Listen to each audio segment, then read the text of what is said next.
दोस्तों स्वागत है आपका मूवी ज्ञान चैनल में। पिछली वीडियो में हमने ओजार्क सीजन 3 के पहले 5 एपिसोड देखे थे और इस वीडियो में मैं आपके लिए इसके अगले 5 एपिसोड लेकर आया हूँ। ये सीरीज बहुत ही मजेदार है जिसमें एक मार्टी नाम का आदमी किसी मैक्सिकन माफिया के लिए मनी लॉन्ड्रिंग का काम करता है, लेकिन ये काम सुनने में जितना आसान लगता है उतना ही मुश्किल है। अब वो ब्लैक मनी को व्हाइट करने के लिए क्या क्या पापड़ बेलता है, बस यही आप इस सीरीज में देखने वाले हैं। पिछली सभी वीडियोस का लिंक आपको डिस्क्रिप्शन और आई बटन में मिल जाएगा, तो पहले जाकर उसे देखें, तभी आपको आगे देखने का मजा आएगा। तो चलिए बिना समय गवाए कहानी आगे बढ़ाते हैं।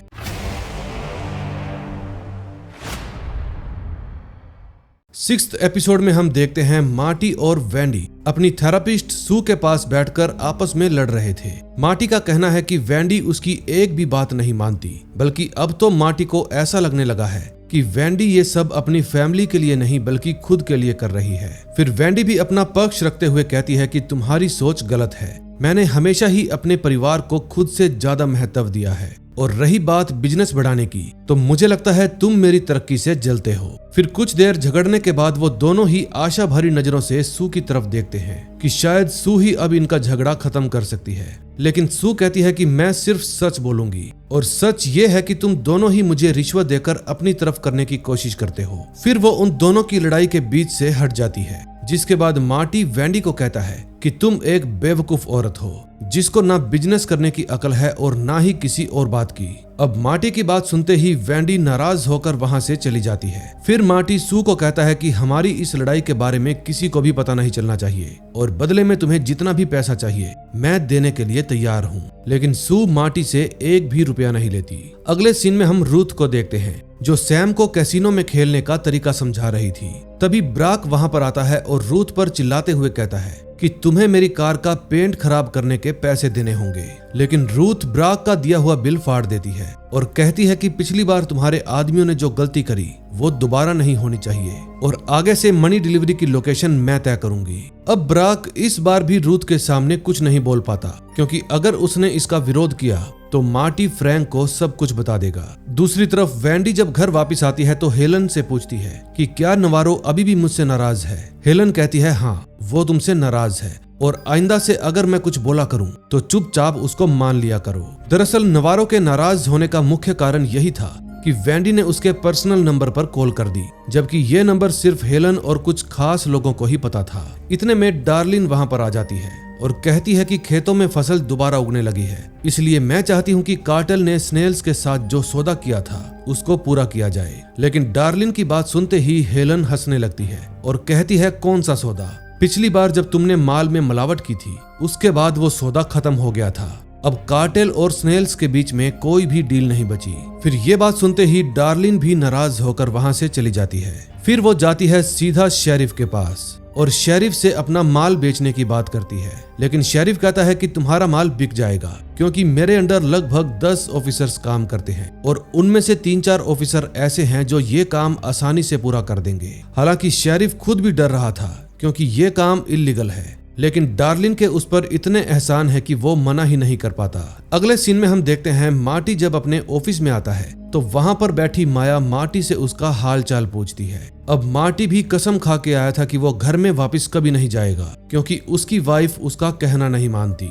अब इसको बेचारे को कौन बताए कि किसी की भी वाइफ नहीं मानती। फिर वो माया से पूछता है कि तुम जहाँ पर रहती हो वो जगह कैसी है। फिर थोड़ी बहुत बातें करने के बाद माया मार्टी को कुछ कन्फेशन पेपर दिखाती है और कहती है कि तुम्हें इन पर साइन करने होंगे, लेकिन मार्टी उन पेपर्स पर साइन नहीं करता, क्योंकि माया ने उसको अपनी बात कबूल करने के लिए मजबूर किया था। और अब मार्टी चाहता है कि माया भी ये बात साबित करे कि वो उसको कभी भी धोखा नहीं देगी।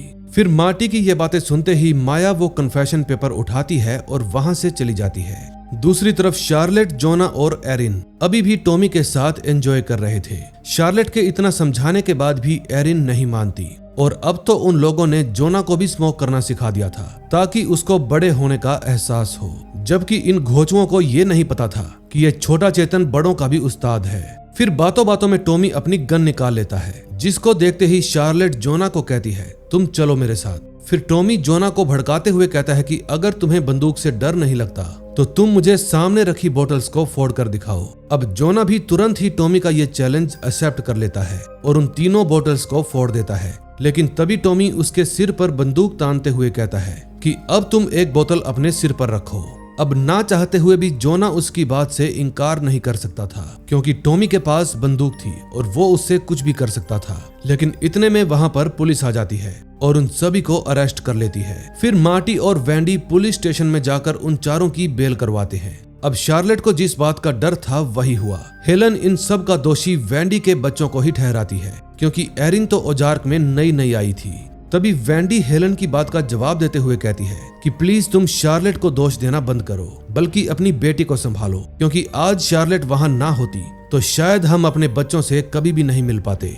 फिर इस बात को लेकर वैंडी और हेलन में बहस हो जाती है और फिर वैंडी हेलन से अपने सभी रिश्ते खत्म कर देती है। तभी रात के वक्त इवांस टॉमी से मिलने के लिए आता है और बताता है कि प्लान बिल्कुल सही जा रहा है, क्योंकि एरिन लगभग टॉमी के जाल में फंस ही चुकी है और बहुत जल्द वो दोनों मजे करने के बारे में भी सोच रहे हैं। अगले सीन में हम रूथ को देखते हैं, जो बेन को ब्रोक वाली बात बता रही थी। फिर बातों बातों में वो दोनों एक दूसरे को किस करने लगते हैं, लेकिन काफी देर सोचने के बाद रूथ बेन के साथ मजे नहीं करती, क्योंकि बेन वैंडी का भाई है और रूथ डरती है कि अगर वैंडी को इस बारे में पता चल गया तो पता नहीं वो रूथ के साथ क्या करेगी। तभी नेक्स्ट मॉर्निंग मार्टी अपना सारा सामान लेकर माया की बिल्डिंग में रहने आ जाता है। तभी माया मार्टी को बताती है कि मेरी भी प्रेगनेंसी का टाइम बिल्कुल लास्ट स्टेज पर है और मुझे खुशी है कि तुम मेरे साथ हो। फिर माया को कार तक छोड़ने के बाद मार्टी भी वहां से चला जाता है, लेकिन पास में ही खड़ी कार में बैठे लोग मार्टी पर नजर रखे हुए थे। अब ये लोग कौन हैं और मार्टी से क्या चाहते हैं ये हमें आगे पता चलेगा।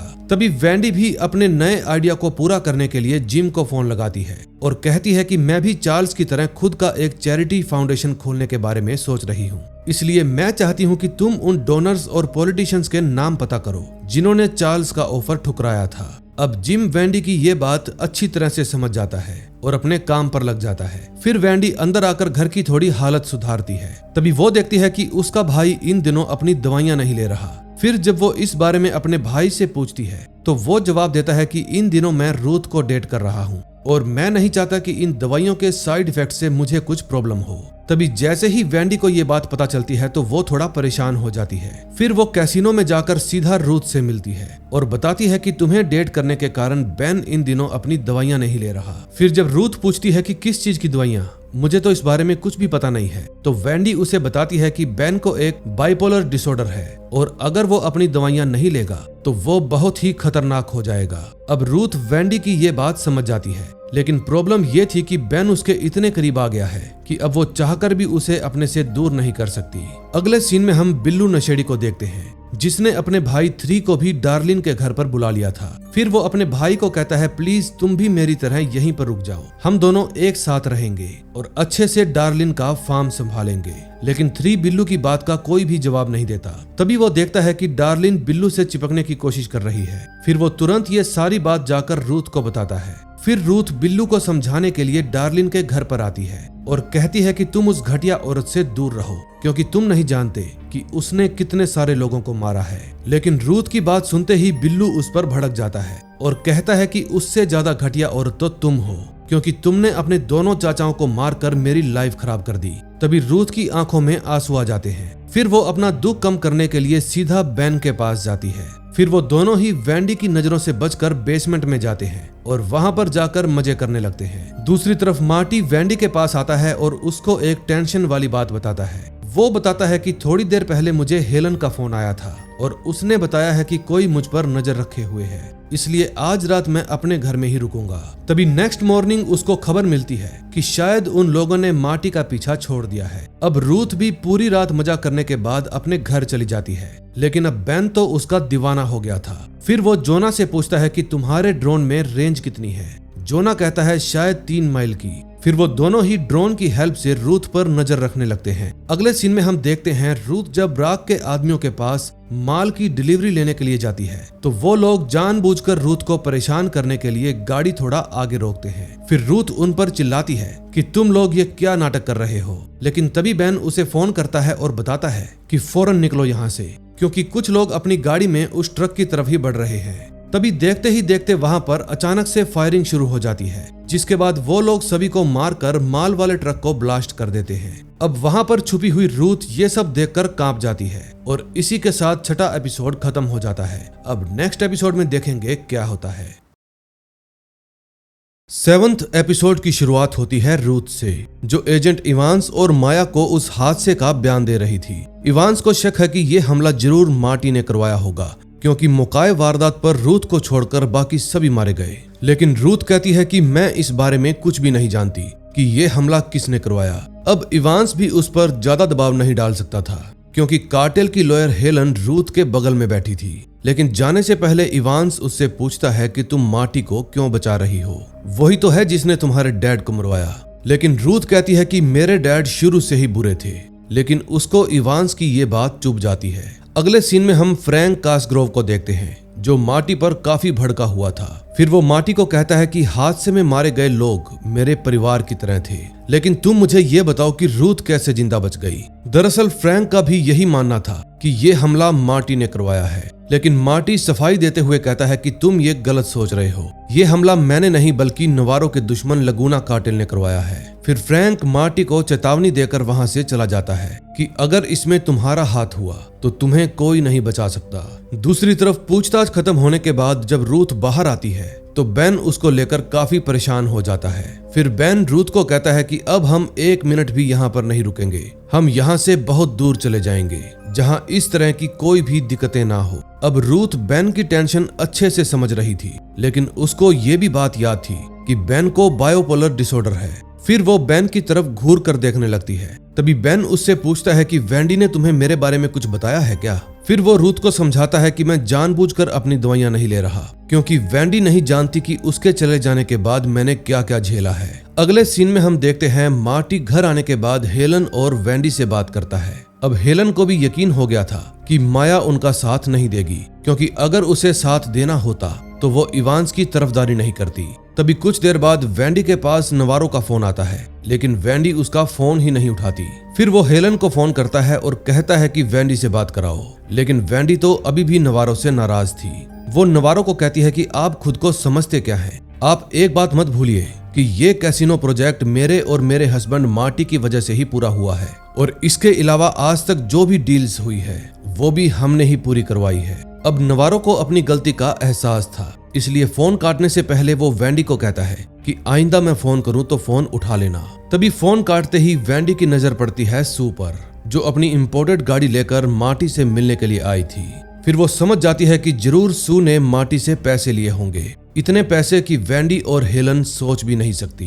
तभी मार्टी सू के पास आता है और कहता है कि मैंने तुम्हें पैसे इस तरह बर्बाद करने के लिए नहीं दिए। लेकिन सू कहती है भूल जाओ ये सब कुछ, और फिलहाल मैं तुम्हारे लिए एक काम की खबर लेकर आई हूँ। अब मुझे तुम्हारी पारिवारिक दिक्कतें सुलझाने का रास्ता मिल गया है। लेकिन मार्टी वेंडी और हेलन के सामने कोई भी बात नहीं करता और तुरंत उसको वहां से जाने के लिए कहता है। अब हेलन को शक हो गया था कि जरूर कुछ गड़बड़ है, क्योंकि एक थेरापिस्ट कभी भी अपनी फीस से इंपोर्टेड गाड़ी नहीं खरीद सकती। फिर कुछ देर बाद हेलन और मार्टी FBI की पूछताछ के लिए जाते हैं। वहां जाने पर इवांस मार्टी को पहले ही आगाह कर देता है कि रिकॉर्डिंग चालू है, इसलिए जो कुछ भी बोलो सोच समझकर बोलना। फिर वो मार्टी को एक तस्वीर दिखाता है और कहता है कि ये टॉमी है, जो कैसीनो इन्वेस्टिगेशन में हमारा प्राइमरी सस्पेक्ट था। लेकिन तभी हेलन बात काटते हुए कहती है कि टॉमी तुम्हारा ही इन्फॉर्मर था, इसलिए बेहतर यही होगा कि तुम अपनी बकवास बंद कर दो।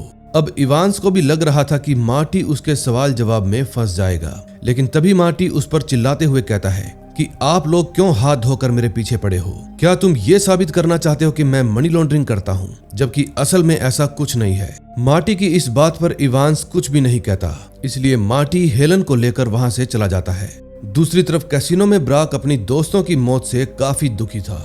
फिर वो रूथ को बताता है कि मुझे एजेंट इवांस की हेल्प से सारी सच्चाई पता चल गई है कि मेरे दोस्तों को किसने मारा। लेकिन रूथ कहती है कि उनको हमने नहीं मारा, जरूर तुम्हें गलत इन्फॉर्मेशन मिली है, और आगे से ये बात किसी के सामने कह भी मत देना। उस समय माया दूर खड़ी खड़ी ये सब कुछ देख रही थी। वो जानती थी कि मार्टी, फ्रैंक और नवारो सब लोग आपस में जुड़े हुए हैं, लेकिन अफसोस कि वो बिना सबूत के ये बात साबित नहीं कर सकती थी। तभी माया की नजर सैम पर पड़ती है, जो बिना रुके बड़ी बड़ी बैट्स लगा रहा था।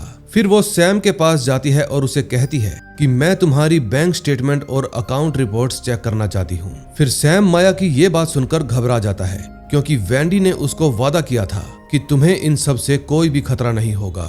फिर जैसे ही माया वहां से जाती है तो सैम तुरंत मार्टी के पास फोन करता है। फिर मार्टी उसे समझाता है कि पहले तो तुम शांत हो जाओ, क्योंकि वो एजेंट बिना किसी वारंट या सबूत के तुम्हारा अकाउंट चेक नहीं कर सकते।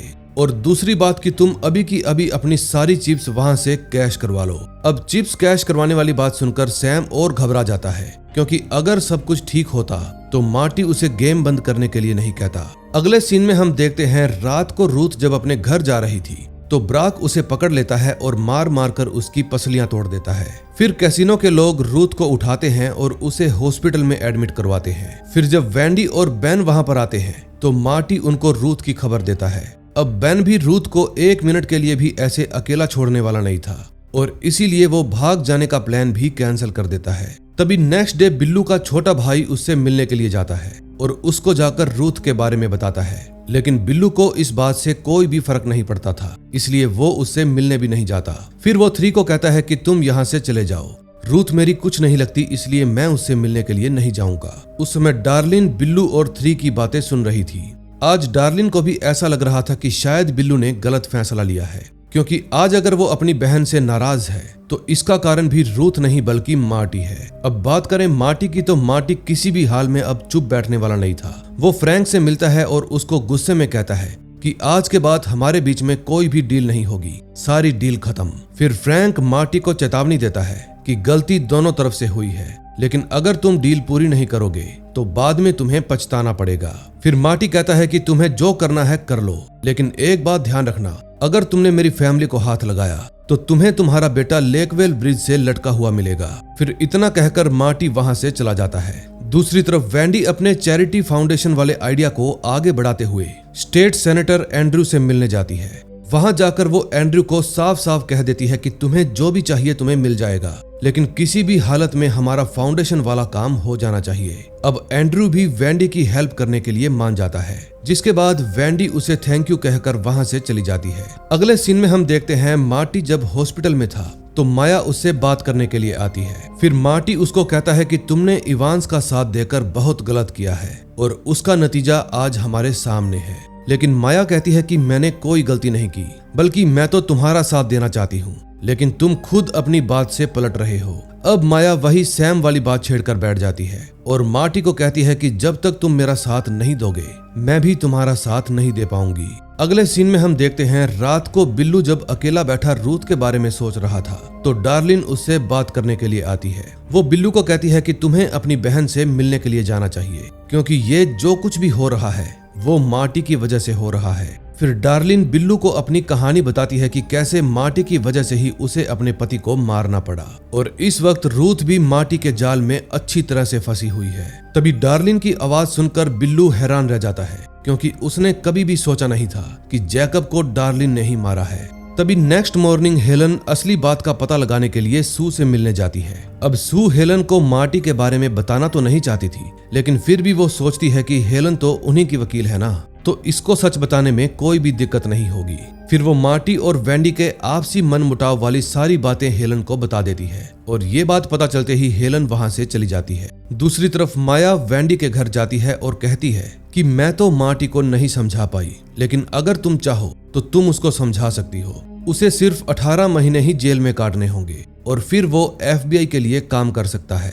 माया की बात सुनकर वेंडी कुछ देर सोचने लगती है और फिर कहती है कि आप मुझे सिर्फ एक सवाल का जवाब दीजिए, अगर मार्टी मुजरिम साबित हो गया तो क्या कैसीनो का लाइसेंस उसके नाम पर चलता रहेगा? फिर जवाब में माया कहती है नहीं। फिर वेंडी उसको कहती है कि अब आप समझ जाओ कि मेरा जवाब क्या होने वाला है। तभी कुछ देर बाद हॉस्पिटल में रूथ को होश आ जाता है। तभी वेंडी और मार्टी तुरंत रूथ से मिलने के लिए जाते हैं, लेकिन रूथ मार्टी के वहां आते ही उससे पूछती है कि तुमने मेरी इस हालत पर ब्राक के साथ क्या किया? फिर जवाब में मार्टी कहता है कि मैंने फ्रैंक की सारी डील खत्म कर दी और आज के बाद तुम्हें कभी भी ब्राक की शक्ल नहीं देखनी पड़ेगी। तभी रूथ मार्टी का जवाब सुनकर भड़क जाती है और कहती है कि आज अगर शार्लेट हॉस्पिटल में होती तो तुम क्या करते? मैं जानती हूँ तुम ब्राक को कब के मरवा चुके होते। फिर मार्टी उसे समझाता है कि हम ब्राक को नहीं मारेंगे, क्योंकि इससे मुसीबतें और बढ़ जाएंगी। लेकिन रूथ तो उसकी एक भी बात नहीं सुनती क्योंकि वो ब्राक से बदला लेना चाहती थी। अगले सीन में हम जैक्सन नाम के एक आदमी को देखते हैं जो सू से कुछ पर्सनल सलाह लेने के लिए आया था।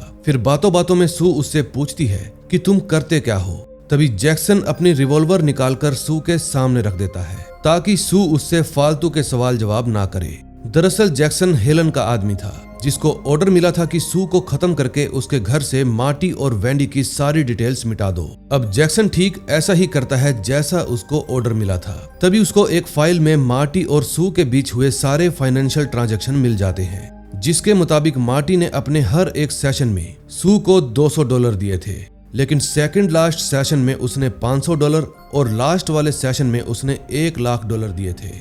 फिर रात होते ही हेलन और जैक्सन दोनों ही सू को उसकी गाड़ी में डालकर पानी में फेंक देते हैं और उसका किस्सा हमेशा के लिए खत्म कर देते हैं। अगले सीन में हम देखते हैं बेन रूथ को वापस घर ले आता है। तभी बिल्लू भी वहां रूथ से मिलने के लिए आ जाता है और पूछता है कि ये सब कैसे हुआ। रूथ कहती है तुम ये जानकर क्या करोगे। फिर बिल्लू और रूथ कुछ देर आपस में बैठकर अपना सुख दुख साझा करते हैं। बिल्लू कहता है कि तुमने मेरे डैड को मार डाला, लेकिन असल में इन सब की जिम्मेदार तुम नहीं बल्कि मार्टी वर्ड है। मार्टी ने तुम्हें पूरी तरह से बदल दिया है और तुम ये बात जानते हुए भी इसे मानने की कोशिश नहीं कर रही।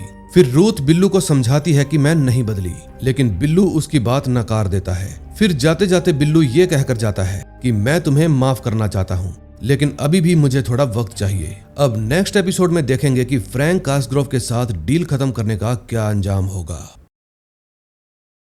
8वें एपिसोड में हम देखते हैं मार्टी सू से मिलने के लिए उसके घर पर जाता है, लेकिन काफी ढूंढने के बाद भी सू उसको नहीं मिलती। फिर जब मार्टी देखता है कि दरवाजा खुला पड़ा है तो उसको कुछ गड़बड़ लगती है। फिर जब वो फाइल चेक करता है जिसमें उसके और सू के फाइनेंशियल ट्रांजैक्शन थे तो उसको वो फाइल भी नहीं मिलती। तभी मार्टी को ध्यान आता है कि सू हमेशा ही अपने पास एक डायरी रखा करती थी जिसमें वो अपने हर एक क्लाइंट का नाम और उसकी अपॉइंटमेंट का टाइम लिखा करती थी। फिर मार्टी तुरंत ही वो डायरी निकालकर चेक करता है और सेकंड लास्ट अपॉइंटमेंट में हेलन का नाम देखकर उसके होश उड़ जाते हैं। दूसरी तरफ वेंडी अपने दोनों बच्चों को कम्युनिटी सर्विस के लिए ले जा रही थी क्योंकि पुलिस ने उनको इसी शर्त पर छोड़ा था। फिर शार्लेट वेंडी को कहती है कि आप पैसे देकर मामला रफा दफा क्यों नहीं कर देती, लेकिन वेंडी कहती है कि अगर मैंने ऐसा किया तो तुम लोग आगे चलकर इससे भी बड़ी मुसीबत खड़ी कर दोगे। उस समय हेलन भी अपनी बेटी एरिन को लेकर वहां पर आई हुई थी क्योंकि वो ऑर्डर उन सभी बच्चों पर लागू था। तभी कम्युनिटी सर्विस के वक्त हेलन और वेंडी कुछ देर आपस में बातें करती हैं। फिर हेलन वेंडी को कहती है कि आजकल तुम मुझे कोई भी बात नहीं बताती और यहाँ तक कि तुमने मुझे ये बात भी बतानी जरूरी नहीं समझी कि कल तुम्हारे चैरिटी फाउंडेशन की ओपनिंग पार्टी है। अब हेलन की बात सुनकर वेंडी उसको कोई भी जवाब नहीं देती। फिर जाते जाते हेलन उसको कहती है कि मैं उम्मीद करती हूँ कि इस फाउंडेशन से हमारा फायदा होगा और हाँ, मुझे पार्टियां बिल्कुल भी पसंद नहीं है। अगले सीन में हम मार्टी को देखते हैं जो माया को एक और क्रिमिनल के बारे में बता रहा था, लेकिन माया मार्टी को साफ साफ कह देती है कि तुम चाहे कितना भी बचने की कोशिश क्यों ना कर लो, लेकिन 18 महीने जेल में रहे बिना तुम FBI के लिए काम नहीं कर सकते। मार्टी पहले से ही जानता था कि माया यही जवाब देगी, इसलिए उसने एक बैकअप प्लान भी सोचा हुआ था और ये बैकअप प्लान क्या है ये हमें आगे पता चलेगा। दूसरी तरफ रूथ ठीक हो जाने के बाद वापिस से कैसीनो वर्क ज्वाइन कर लेती है। आज बैन खुद उसको छोड़ने के लिए जाता है, लेकिन जैसे ही रूथ गाड़ी से उतरती है तो बैन गुस्से में आकर सीधा कैंसास सिटी की तरफ जाने लगता है क्योंकि अब उसने सोच लिया था कि वो ब्राक को सबक सिखाकर ही रहेगा और शायद अब वो वक्त आ चुका है। तभी जब रूथ अंदर जाती है तो देखती है कि मार्टी और वेंडी पार्टी की तैयारियों में लगे हैं। फिर मार्टी रूथ को स्वस्थ देखकर बहुत खुश होता है और कहता है कि अच्छा हुआ तुम आ गई, मुझे कुछ जरूरी काम से बाहर जाना है, इसलिए अब से यहाँ का सारा काम तुम संभालोगी। फिर इतना कहकर मार्टी वहाँ से चला जाता है। दूसरी तरफ बेन ब्राक से मिलने के लिए जब अंदर जाता है तो ब्राक का आदमी उसे अंदर जाने ही नहीं देता।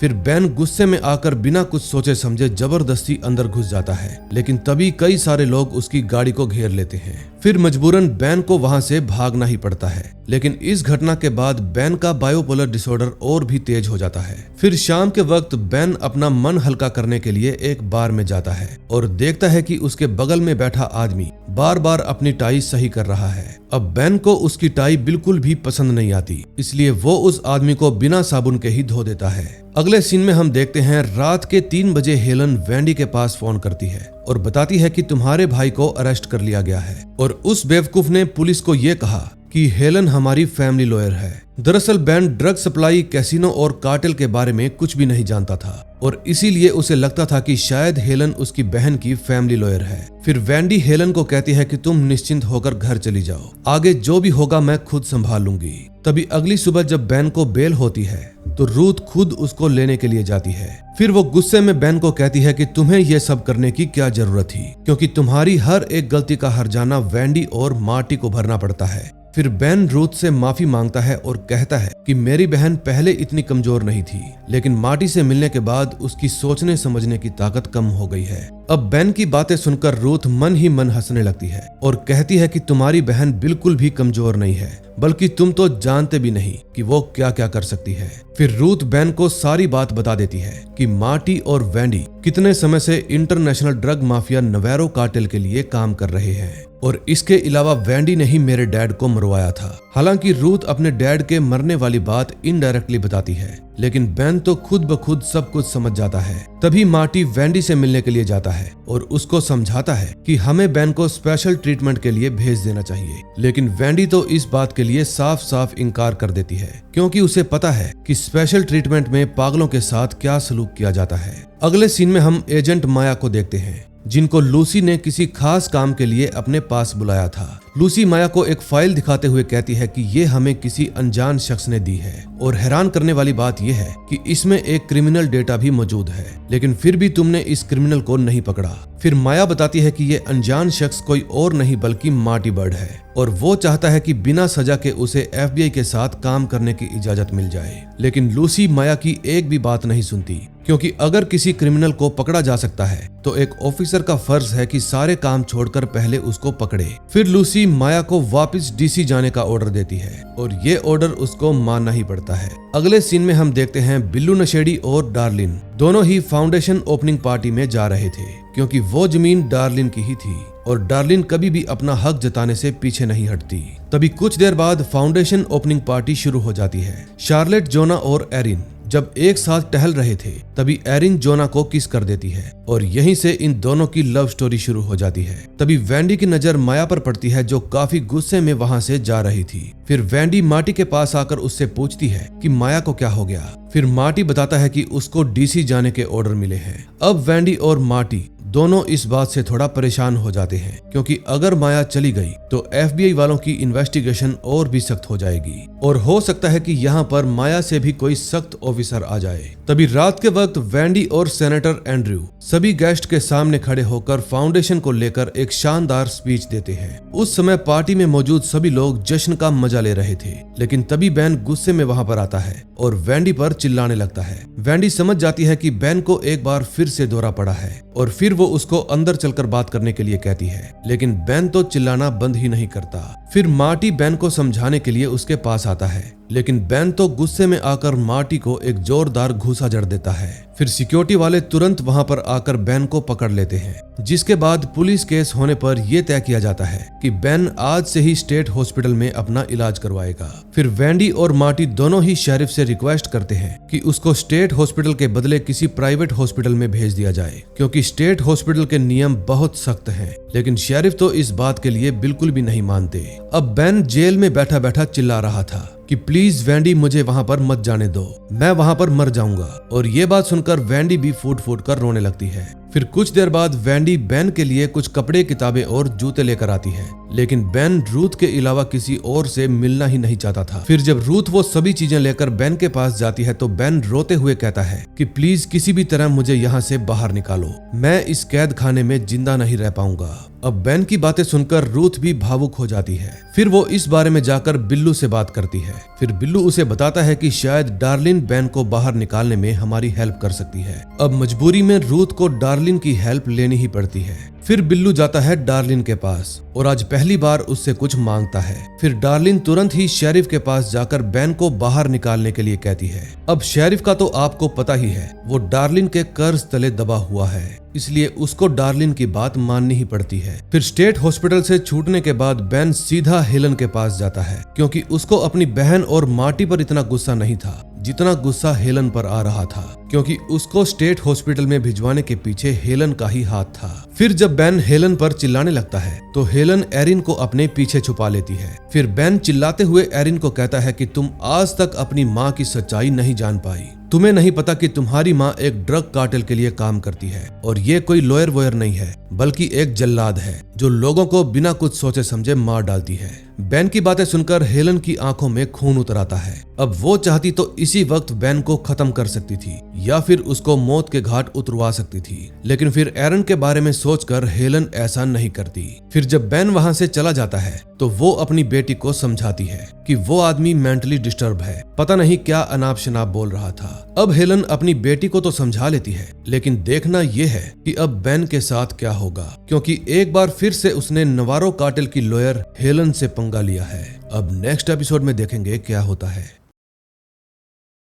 9th एपिसोड की शुरुआत वहीं से होती है जहां से लास्ट एपिसोड खत्म हुआ था। एरिन को सच्चाई बताने के बाद जब बेन कैब में बैठकर घर की तरफ जाने लगता है तो सोचने लगता है कि मैं ऐसा क्यों हूँ, मुझ में ऐसा क्या है जो मेरा खुद पर कंट्रोल ही नहीं रहता। मैं जहां भी जाता हूँ सारे काम बिगाड़ देता हूँ। लेकिन देखा जाए तो इन सब में बेन की कोई भी गलती नहीं है, बल्कि वो तो एक बीमारी का शिकार है। दूसरी तरफ मार्टी रूथ के घर पर पता करने के लिए जाता है कि क्या बेन यहाँ पर आया है, लेकिन रूथ तो मार्टी पर चिल्लाने लगती है और कहती है कि तुमने एक बार भी उसको हॉस्पिटल से निकलवाने की कोशिश नहीं की। मार्टी कहता है मैंने जो कुछ भी किया बिल्कुल सही किया और सोच समझ कर किया, और तुम्हें भी उसे इलाज पूरा होने तक बाहर नहीं निकलवाना चाहिए था। फिर कुछ देर बाद बेन भी वहां पर आ जाता है, लेकिन वो मार्टी और वेंडी की शक्ल तक नहीं देखना चाहता था। वो मार्टी को साफ साफ कह देता है कि तुम लोग मेरे लिए मर चुके हो, और हाँ, मैंने हेलन की बेटी को भी सारी सच्चाई बता दी। अब हेलन का नाम सुनते ही मार्टी और रूथ के होश उड़ जाते हैं। फिर रूथ तुरंत ही अंदर से एक राइफल लेकर आती है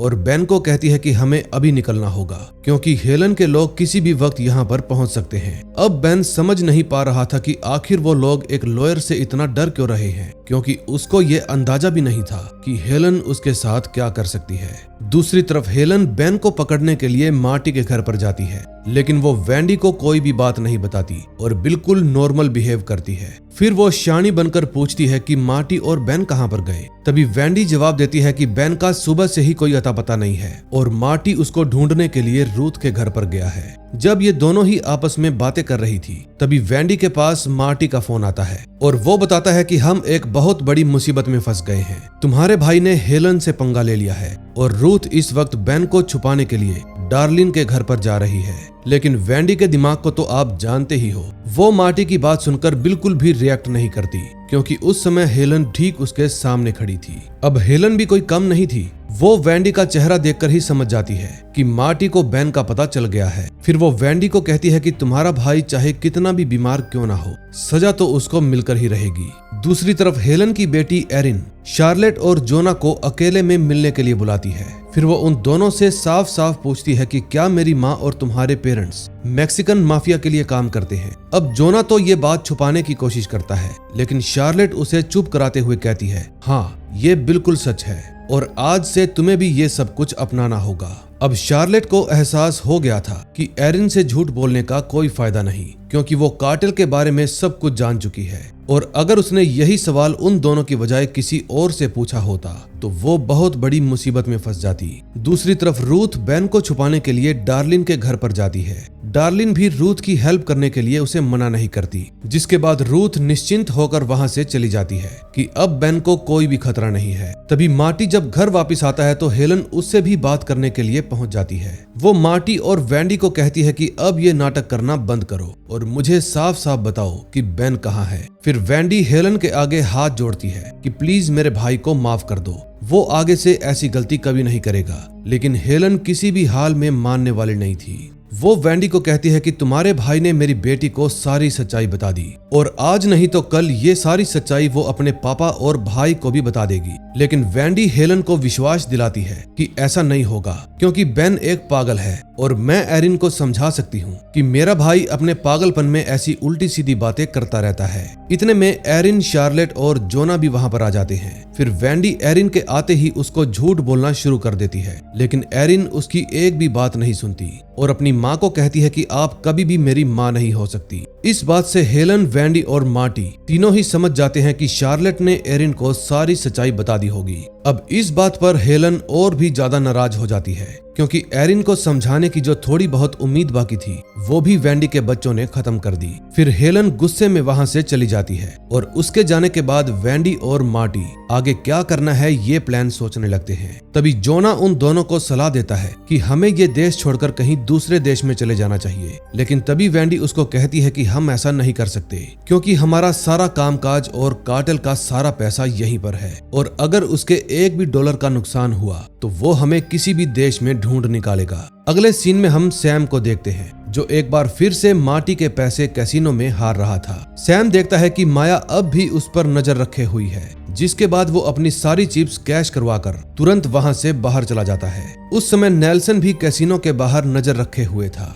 तभी वो देखता है कि बेन किसी से मिलने के लिए आया है। फिर बेन अंदर जाकर रूथ से माफी मांगता है और कहता है कि चाहे कुछ भी हो जाए मैं तुम्हें चाहता था और हमेशा चाहता रहूंगा। तभी मार्टी कैमरे में नेल्सन को अंदर आता हुआ देख लेता है। फिर वो तुरंत बेन के पास जाता है और उसे बताता है कि तुम्हारी जान खतरे में है। फिर वो लोग वोट में बैठकर पानी के रास्ते वहां से निकल जाते हैं। तभी कुछ देर बाद वैंडी भी बेन को लेने के लिए आती है। तभी मार्टी वैंडी से पूछता है कि तुम इसे लेकर कहां जाओगी। वैंडी कहती है कि मैं खुद भी नहीं जानती, लेकिन फिलहाल वैंडी बेन को ईस्ट की तरफ ले जाने लगती है। तभी रात के वक्त जब वैंडी और बेन एक गाड़ी में बैठे थे तभी बेन जोर जोर से रोने लगता है और बेन को रोता हुआ देखकर वैंडी की आंखों में भी आंसू आने लगते हैं। अब वो समझ नहीं पा रही थी कि आखिर अपने भाई को कहां लेकर जाए। दुनिया की ऐसी कौन सी जगह है जहां पर वो सुरक्षित रह पाएगा।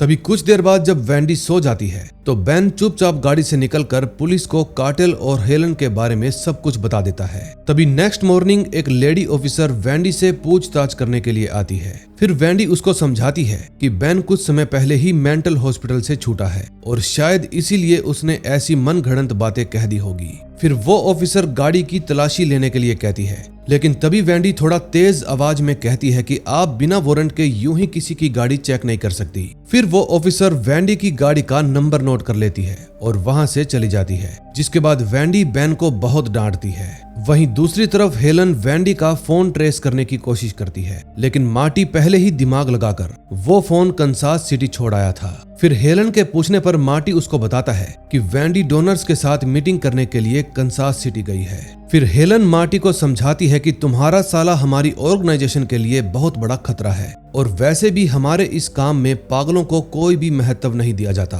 उसको रास्ते से हटाना ही सही होगा। लेकिन मार्टी हेलन को समझाता है कि अगर तुम्हारी बेटी को सच्चाई पता चल भी गई तो ये कोई बड़ी बात नहीं है। पहले मेरे बच्चों को भी ये बात नहीं पता थी, लेकिन फिर हमने औजार आने के बाद धीरे धीरे उनको सब कुछ बता दिया। इतने में हेलन के पास बेन का फोन आता है। उस वक्त वैंडी बेन के साथ में नहीं थी, इसलिए बेन अपने मन का बोझ हल्का करने के लिए हेलन से माफी मांगता है। लेकिन हेलन दिमाग लगाकर उससे पूछ लेती है कि इस वक्त तुम हो कहाँ। लेकिन अब वो हेलन को कुछ बता पाता इससे पहले ही वैंडी वहां पर आकर फोन काट देती है। फिर वैंडी का गुस्सा और भी ज्यादा बढ़ जाता है क्योंकि वो बेन को जितना बचाने की कोशिश कर रही थी बेन उतना ही उसमें फंसता जा रहा था।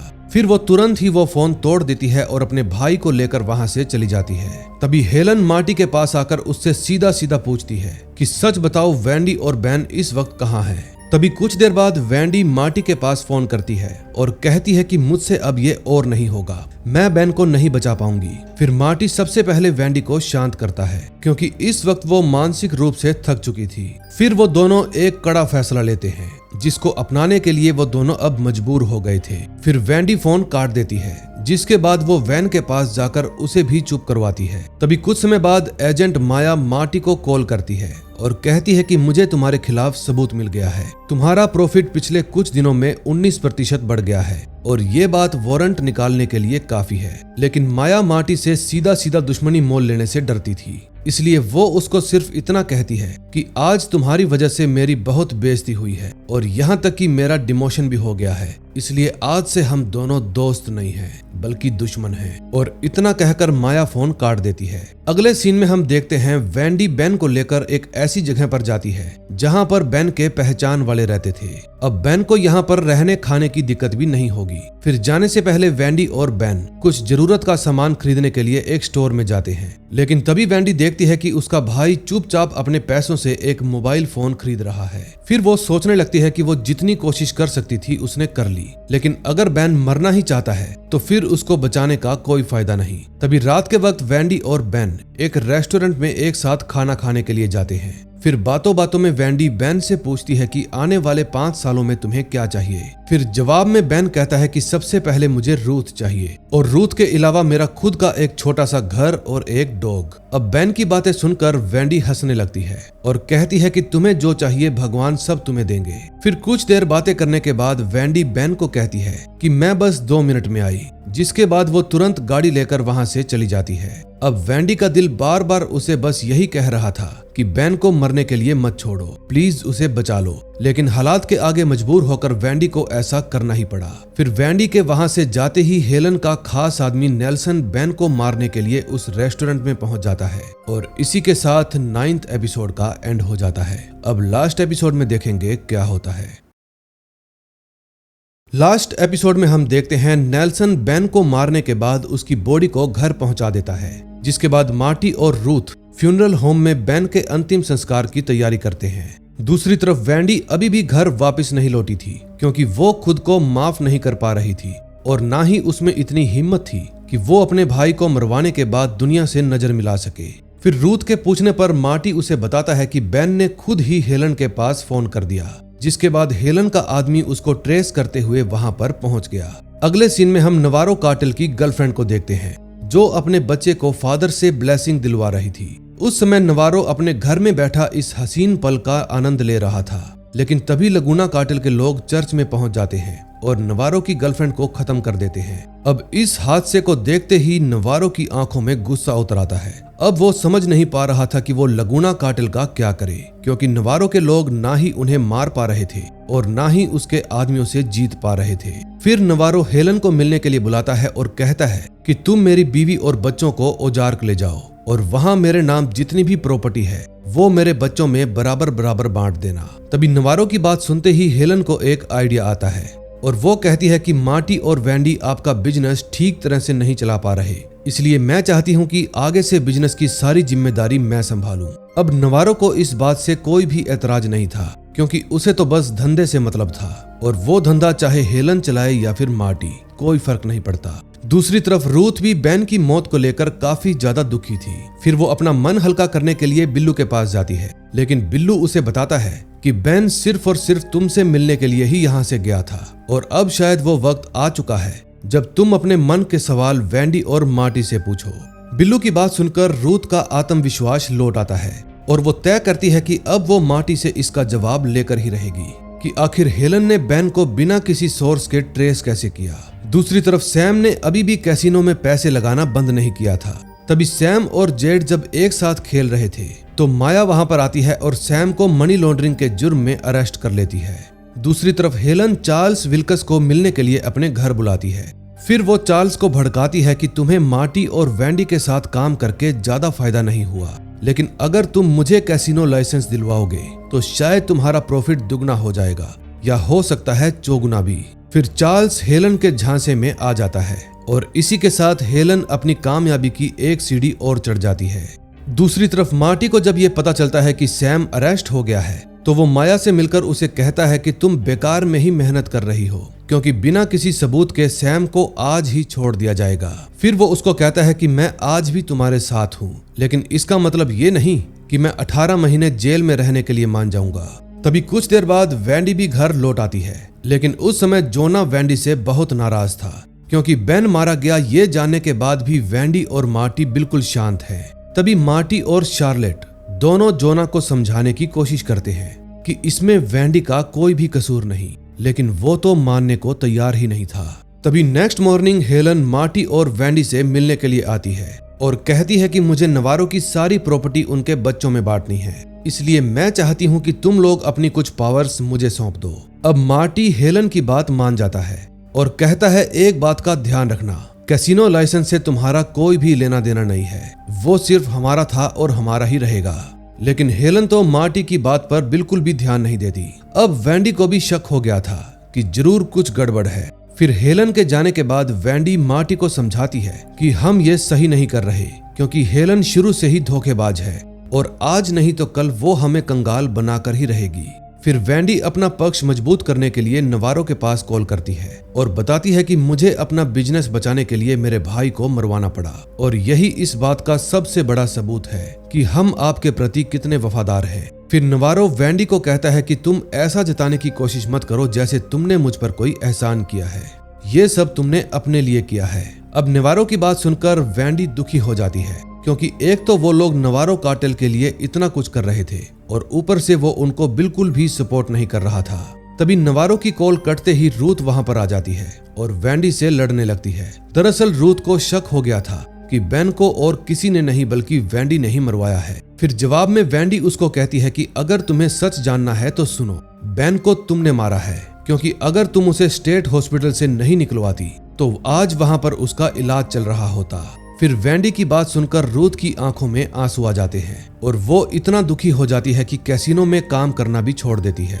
फिर वो जाते जाते मार्टी को कहकर जाती है कि तुमने मेरे लिए बहुत कुछ किया, लेकिन अब मैं इस गंदगी में और नहीं रह सकती। फिर रूथ जाती है हेलन से मिलने के लिए, क्योंकि वो हेलन को बताना चाहती थी कि अब मुझे किसी से कोई लेना देना नहीं है, इसलिए अब तुम सब मुझसे दूर ही रहोगे तो अच्छा है। फिर हेलन रूथ से पूछती है कि अगर मार्टी और वैंडी कैसीनो से दूर हो जाएं, तो क्या तुम दोबारा वहां पर काम करना पसंद करोगी? फिर जवाब में रूथ कहती है हाँ, जो कि बिल्कुल भी एक्सपेक्टेड नहीं था। अगले सीन में हम देखते हैं रात के वक्त बिल्लू नशेड़ी और डार्लिन आपस में बातें कर रहे थे। तभी बिल्लू उसको बताता है कि ब्राक ने मेरी बहन को मारने की कोशिश की थी। फिर ये बात सुनते ही डार्लिन नाराज हो जाती है, क्योंकि ब्राक ने एक ऐसी लड़की को मारा है जिसकी कभी कोई गलती थी ही नहीं। फिर नेक्स्ट मॉर्निंग डार्लिन एक राइफल लेकर ब्राक की गाड़ी का पीछा करती है। फिर जैसे ही ब्राक गाड़ी रोकता है तो डार्लिन अपनी राइफल उसके अखरोट पर तान देती है और कहती है कि तुम्हें रूथ को नहीं मारना चाहिए था।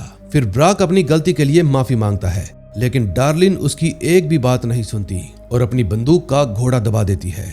दूसरी तरफ जिम वैंडी के पास फोन करता है और बताता है कि हेलन तुम्हारा बिजनेस हड़पने के लिए कैसीनो लाइसेंस बनवा रही है। फिर वैंडी उससे एक बार फिर से कंफर्म करती है कि क्या ये तुम्हारी न्यूज पक्की है? जिम कहता है एकदम पक्की। फिर मार्टी और वैंडी सोचने लगते हैं कि अब उनको आगे क्या करना चाहिए, क्योंकि अगर हेलन ने कैसीनो लाइसेंस बनवा लिया तो वो लोग नवारो के लिए किसी काम के नहीं रहेंगे, इसलिए वो इन सब को मरवा देगा। तभी वैंडी को ध्यान आता है कि नवारो इस वक्त सिर्फ एक ही चीज से डरता है और वो है लगुना कार्टेल। फिर वैंडी मार्टी को कहती है कि अगर कोई मैक्सिकन आदमी अमेरिका में खून खराबा करता है तो हमारी गवर्नमेंट तुरंत एक्शन लेने के लिए उसके पीछे मिलिट्री को लगा देती है। इसका मतलब अगर मार्टी और वैंडी ये साबित कर दें कि फ्रैंक के आदमी पर जो हमला हुआ था वो लगुना कार्टेल ने करवाया है तो नवारो की प्रॉब्लम सोल्व हो जाएगी।